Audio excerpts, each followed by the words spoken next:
La réforme des retraites va entraîner toute une série de bouleversements pour tout le monde et notamment pour les cadres. C'est ce qu'on va voir aujourd'hui. Attention, je vous préviens, ça va être un peu compliqué, va falloir vous accrocher, mais ça en vaut la peine. Allons-y. Le futur régime de retraite universel voulu par Emmanuel Macron et qui sera mis en place à compter de 2025 si tout va bien, celui-là c'est un régime harmonisé, à peu près le même pour tout le monde, ça veut dire qu'il va falloir harmoniser tous les paramètres actuels. Ces paramètres, c'est quoi? C'est souvent deux choses dans un régime de retraite.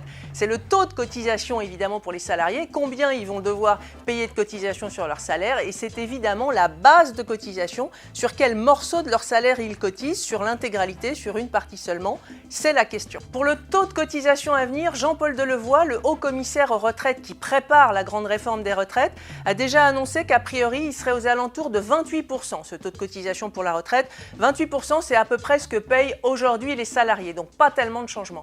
En revanche, sur la base de cotisation, donc sur la partie du salaire soumise à cotisation, là, il y a du changement. Aujourd'hui, un cadre paye des cotisations jusqu'à 8 plafonds de la Sécu. 8 plafonds de la Sécu, ça fait 320 000 € bruts par an. Demain, ce que veut Jean-Paul Delevoye, c'est plutôt ramener ce plafond à 3 plafonds de la Sécu.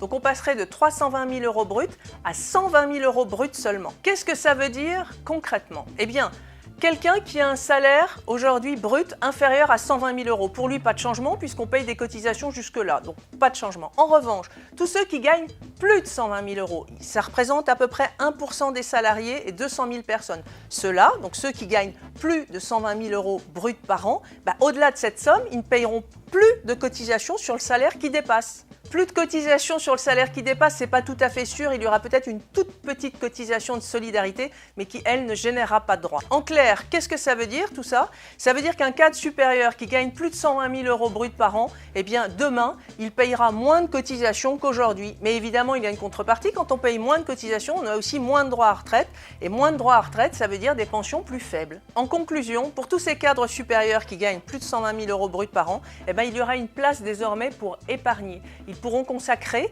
une partie plus importante de leurs revenus à leur épargne personnelle. La bonne nouvelle étant qu'avec la loi Pacte, tous les produits d'épargne retraite individuels disponibles sur le marché vont être largement simplifiés, ils vont être plus intéressants fiscalement et plus intéressants financièrement, mais ça, les produits d'épargne retraite de la loi Pacte, ce sera l'objet de notre prochaine chronique.